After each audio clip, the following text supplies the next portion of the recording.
I found the prince in the next room, washing with kindly tears his gentle cheeks, with such a deep demeanor and great sorrow. That tyranny, which never quaffed but blood, would, by beholding him, have washed his knife. With gentle eye drops, he is coming hither. But wherefore did he take away the crown? Lo, where he comes. Come hither to me, Harry. Depart the chamber. Leave us alone here. I never thought to hear you speak again. Thy wish was father, Harry, to that thought. I stay too long by thee, I weary thee. Dost thou so hunger for mine empty chair that thou wilt need invest thee with mine honours, before thy hour be ripe? O foolish youth! Thou seekest a greatness that will overwhelm thee. Stay but a little, for my cloud of dignity is held from falling far with so weak a wind, that it will quickly drop. My day is dim.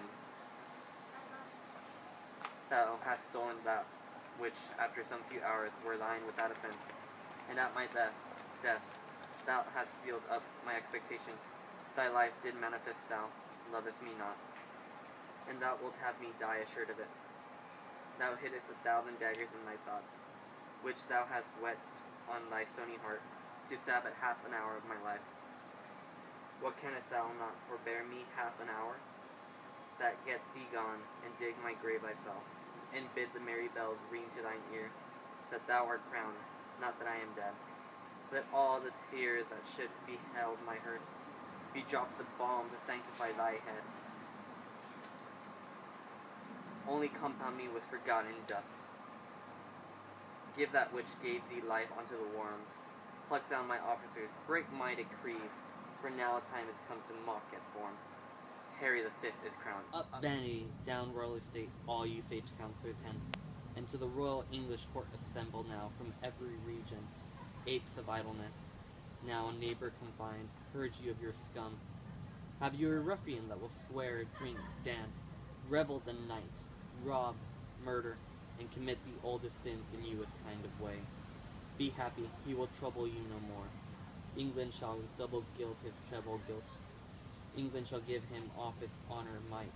For fifth Harry from curb license plucks the muzzle of restraint, and the wild dog shall flesh his tooth on every innocent. O my poor kingdom, sick with civil blows, when that my care could not withhold thy riot, that wilt thou do when riot is thy care, and thou wilt be a wilderness again, people with wolves, and thy old inhabitants. Pardon me, my liege, but for my tears, the most impediments unto my speech, I had forestalled this dear and deep rebuke. Ere you with grief had spoke, and I had heard the course of it so far, there is your crown. And he that wears that crown immortally, on guard is yours. If I affect it more than as your honour and as your renown, let me no more from this obedience rise, which my most inward true and duteous spirit teaches this prostate and exterior bending. God witness with me, where I here came in, and found no course of breath within your majesty, how cold it struck my heart. If I do feign, oh let me in the present wilderness die, and never live to show the incredulous world the noble change that I have proposed. Coming to look on you, thinking you dead, and dead almost, my liege, to think you were, I spake unto this crown as having sense, and thus unbraided it. The care on thee depending hath fed upon the body of my father. Therefore the best of gold art worse than gold. Other, less fine and carat, is more precious, preserving life and medicine potable. But thou, most fine, most honoured, most renowned, hast eat thy bearer up. Thus, my most royal liege, accusing it, I put it on my head, to try with it as with an enemy that had before my face murdered my father, the quarrel of a true inheritor. But if it did infect my blood with joy, or swell my thoughts to any strain of pride, and any rebel or vain spirit of mine, did with the least affection of a welcome give entertainment to the might of it, let God forever keep it from my head, and make me as the poorest vessel is, that doth with awe and terror kneel to it. O my son, God put in thy mind to take it hence, that thou mightest win the more thy father's love, pleading so wisely in excuse of it. Come hither, Harry, sit by my bed, and hear, I think, the very last counsel that I shall breathe. God knows, my son, by what bypass and incorrect crooked ways I met this crown, and I myself know very well how troublesome it sat upon my head. To thee I shall descend with better quiet, better opinion, better confirmation, for all the soil of achievement goes with me into the earth. It seemed in me but as an honor snatched with boisterous hand, and I had many living to upbraid, my gain of it by their assistance, which daily grew to quarrel and to bloodshed, wounding supposed peace, and all those bold fears thou seest with peril I have answered.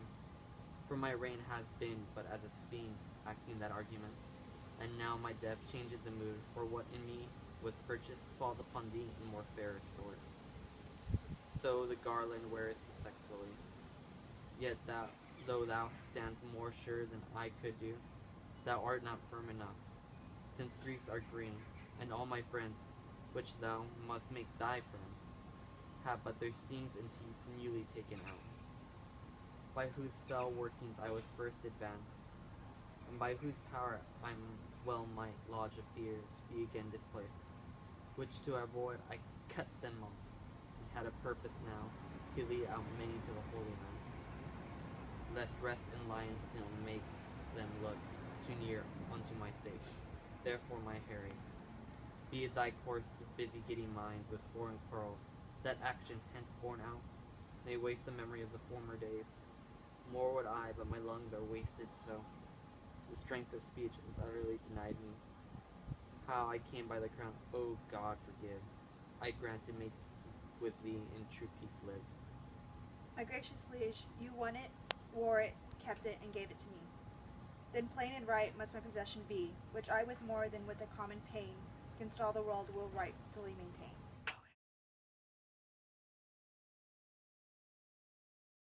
Against all the world will rightfully maintain. Oh, Harry. That's going in bloopers.